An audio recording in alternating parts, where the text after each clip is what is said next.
when TV first launched, there was like 3 or 4 channels that everyone had, and why would you have any more? Yeah. And so, Yeah, like a and drug addict so, doesn't know it's the drug that's hurting them. They're just like, I don't know what's going on. My life is fine. whatever your circle is, if you're not working with a huge swath of youth, you have a really difficult time understanding the ceiling and the floor of every type of fluency. So for a long time, seminary has, I think, been used and developed, and we've been enrolling and learning in seminary for the purpose of graduating seminary.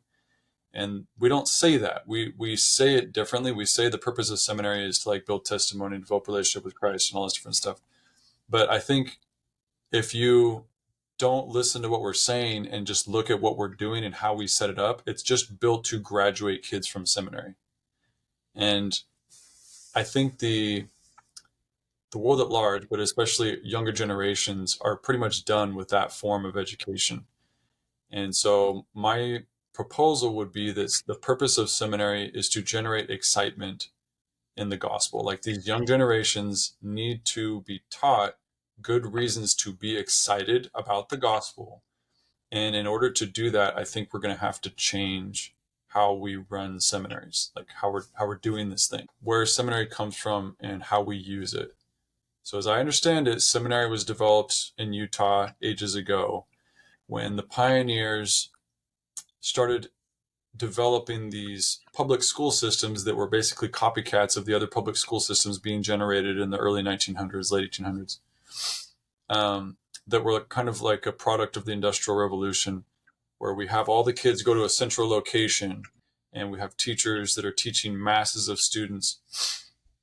So now you have children that are enrolled in not an hour or 2 of school a day, like in a one-room schoolhouse, but they're enrolled in 5 hours and the later 8 hours of public school a day.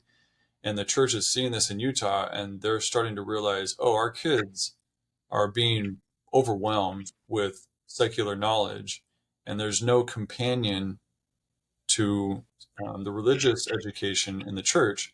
So let's start a class to compete or to be a companion to the secular training that they're getting. And so they introduced the class, the religion class in secular education. And nowadays, in Utah, it's still part of the school curriculum, and it's an elective. And so it's not like it's forced religious education or anything like that. And then outside of Utah, in a lot of areas, it's early morning seminary before schools, still with the idea that it is going to be the religious start to a secular inculcation day.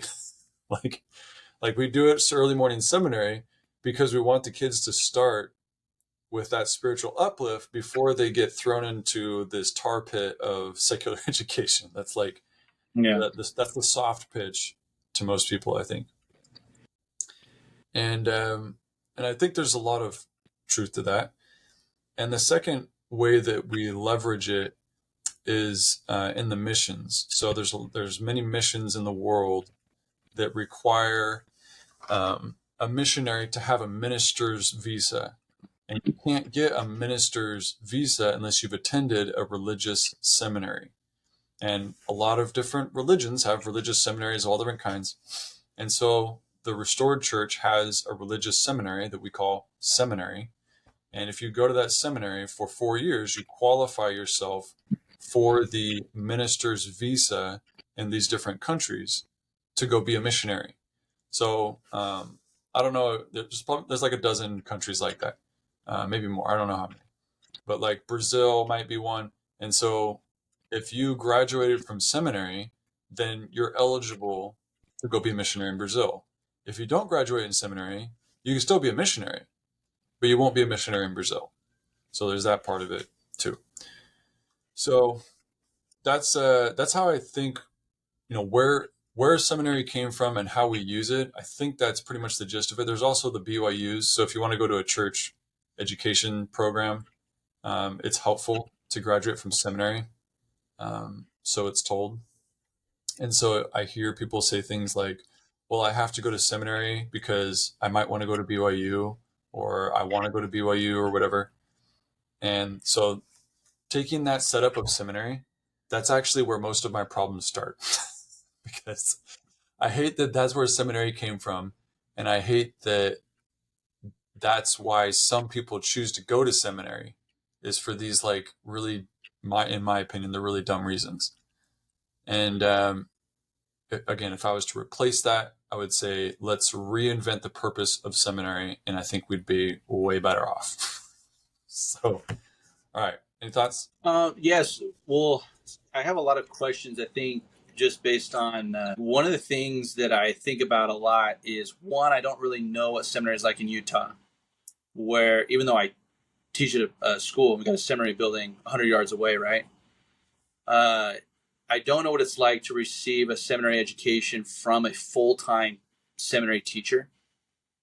If I don't like, maybe those kids are, maybe they're having a wonderful Yeah. experience and they walk away from it and they have no idea about the utility that you have explained. That's like, well, this helps, with foreign visas and going on missions and the BYU. Like maybe a lot of those kids are just like, I don't know what you're talking about, but I'm getting a phenomenal spiritual education. Like what are you even saying, Yeah. right? Whereas like for me and you, it's 6 a.m.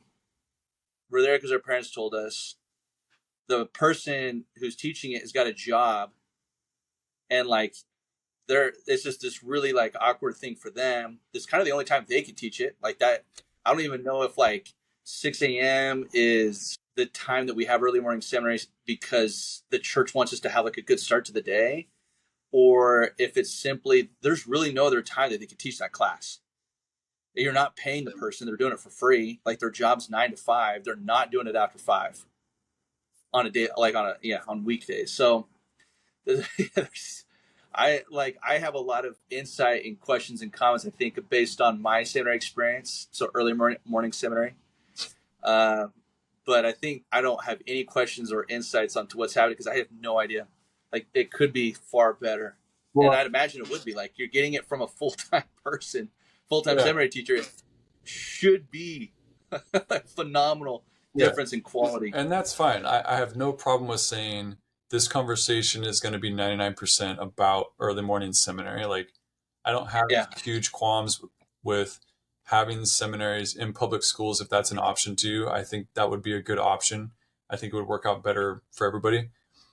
And along those same lines, if the church has a curriculum, it would almost make sense to treat the two different kinds of seminaries as different programs. Like this is public school seminary and this is early morning seminary, and those are actually like two different manuals, two different programs, two different approaches, just because they're so different, for a variety of reasons, whether it's the time of day or the professional, teacher or whatever it is. One thing that I've thought about a lot is that I think, my personal opinion, that the seminary teacher calling for early morning seminary is the hardest calling in the church. Oh yeah, no doubt.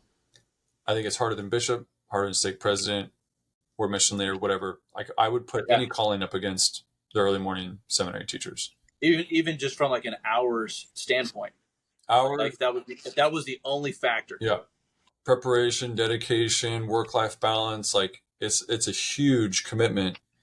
And I yeah, I think there's lots of things that could make that calling easier, or have it be a better experience. But no matter what you do, it's always going to be the hardest calling in the church, or the early morning seminary. Yeah, and I probably should have started with that. Like if I had a bad experience with early morning seminary, and I think probably like 80% of my experience was experience I'd rather not have. Like it just didn't get me excited about the gospel and stuff.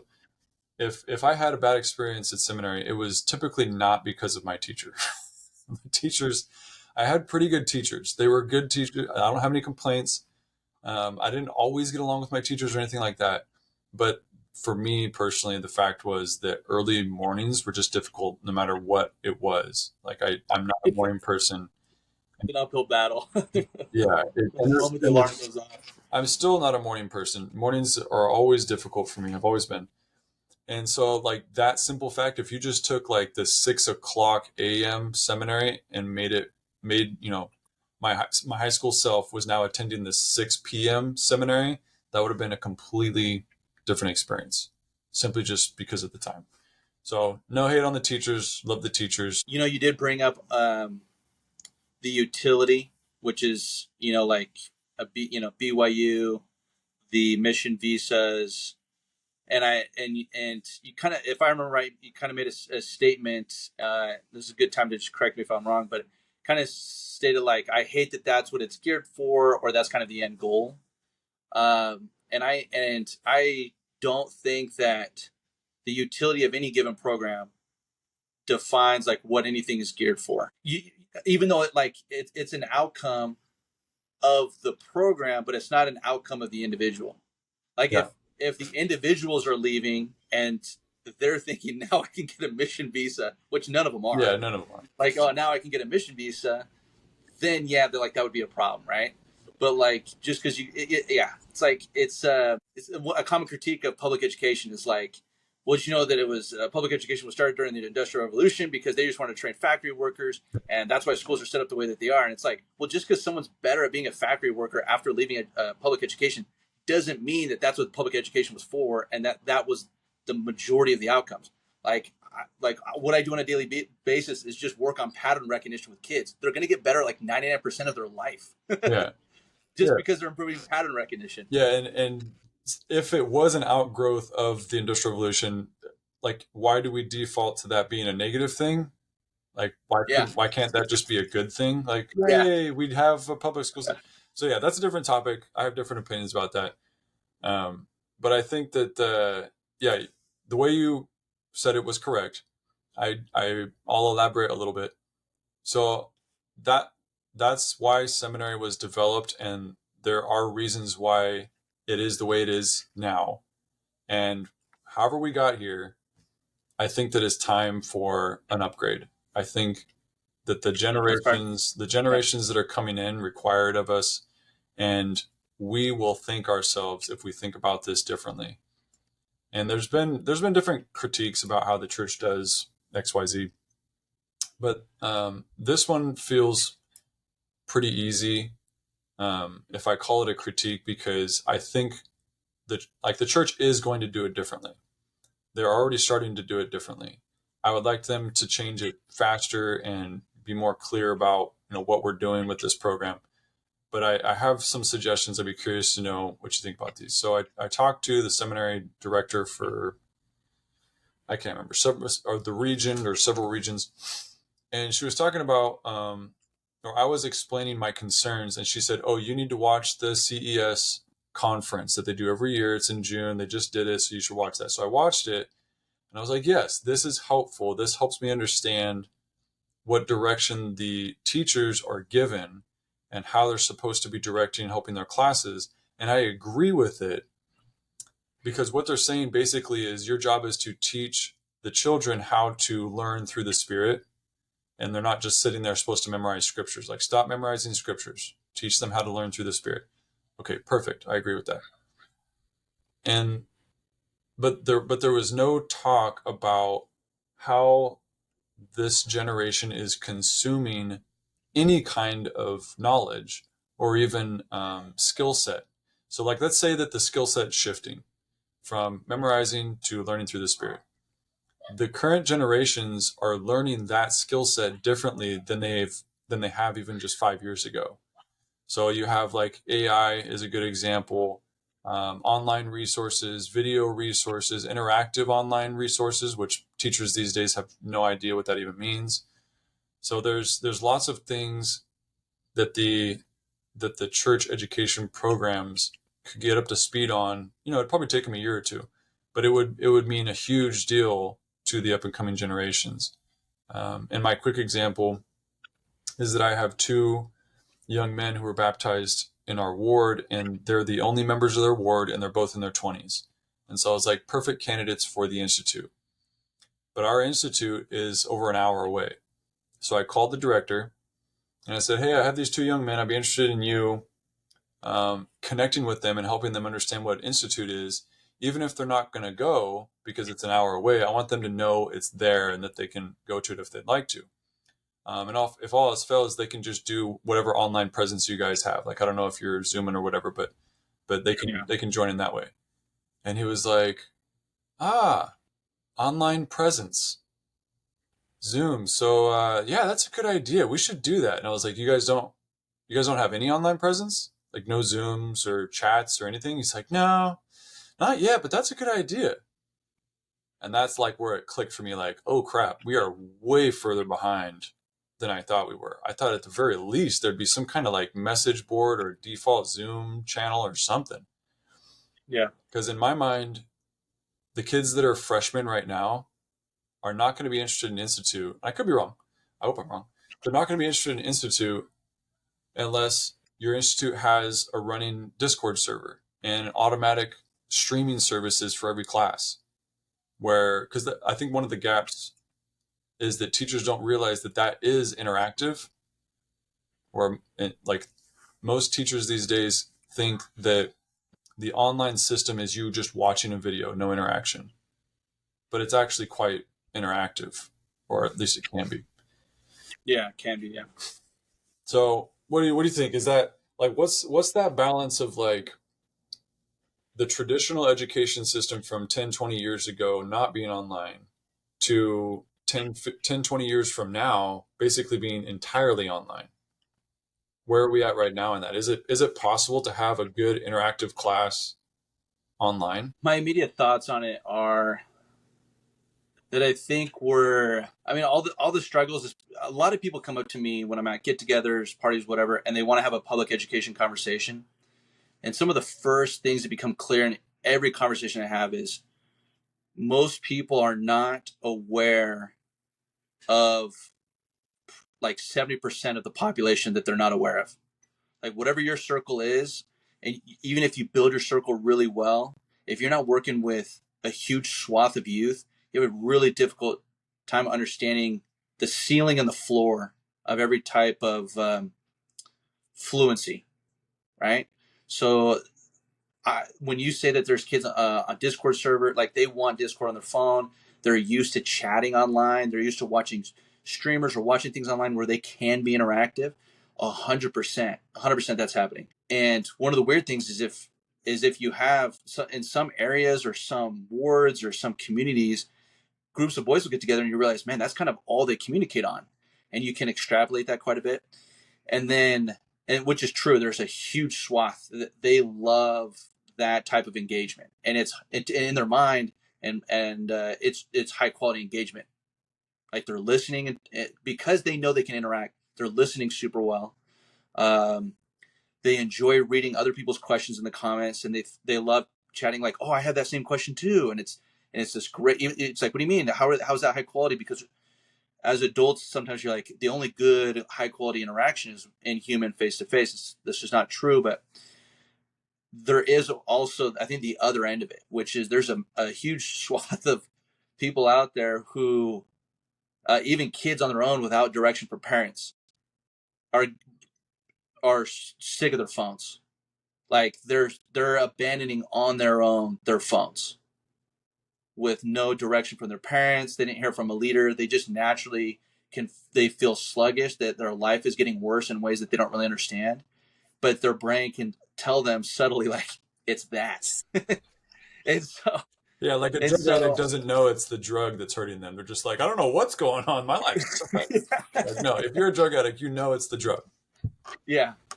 And so I have a hard time believing that it'll be entirely or even majority online. That the best thing that the church can do is just have as many options as available. Yeah. And it's that diffusion. To me, it's as similar as like when TV first launched, there was like 3 or 4 channels that everyone had, and why would you have any more, right? Yeah. Like the best content was on those 4 channels, and then it's cable, and there's like 150 channels, and then 1,000 channels, and now there's YouTube. There's an infinite amount of channels, and one of the weird things is that an infinite amount of channels for the human race turns out is way better, right? This diffusion of responsibility, diffusion of access. Like everybody's got access, everybody has the opportunity to create. There's no one that can has like master. So anyways, that's kind of how I feel about access to any type of religious content, well, any content in general, but specifically what the church needs to take that leap on is not that they believe that we're doing the best job because we're so accessible, but realizing that that's just a baseline requirement. Accessibility. Yeah, that's interesting. Because So one of the tough things that you see with teachers, and I think a lot of even just companies, is like, if we're using the most up to date stuff, that means we're good. yeah. That means we're high quality. No, you're doing the base. That's the baseline is accessibility. The next level, like, so yeah, I really hope that they became accessible on a dozen different ways. Yeah, the way that I was thinking about it was that my kids, um, I told my kids, you can go to seminary. I hope you go to seminary. I think it's a good thing, and I want you guys to choose how you want to do seminary because we homeschool, so we have the option to do kind of whatever we want. And they looked at the early morning and they're like, that's not going to make sense. And so they're going to do online and they get to choose like different times and stuff. So they found something that works for them. So they're going to try it out. So my kids have access to different options. And we went to the seminary kickoff meeting, whatever they call that, the orientation. And I heard a parent vocalize to their daughter because the daughter said, "Oh, I want to do the online option," and the parent said, "You will not do the online option." So I know there's at least one kid out there that doesn't have access to every option, and I think that's mostly because like there's a stigmatized thing to it, and that's one anecdote that I feel like I can safely generalize that to a lot of people because I don't hear anybody really kind of debating back and forth and asking questions and seeing what's going on. I hear the default answer of like, we're doing early morning seminary, like that's what you're going to do. And so it's, what the parents' expectation or whatever. And so if there's one thing that I could flip with a switch, that's probably what it would be. Like, I think that would help a lot just to be able to say seminary is starting in a month and all options are equally preferred. So start thinking about whether or not you want to do early morning or all the different combinations of online, because there's a whole bit, some people do several hours in one day or 2 hours twice a week or an hour a day, whatever. Like there's lots of different things to do. And that's just not presented. That's not presented in the wards. It's not presented at the orientation. It is you're assigned to go here because you're in that ward. That's your teacher. Have fun. And so that if I could flip a switch, that'd probably be the first thing that would just kind of get things going. And then you would just have people going to the online resource. And then, of course, from there, the online resources would develop.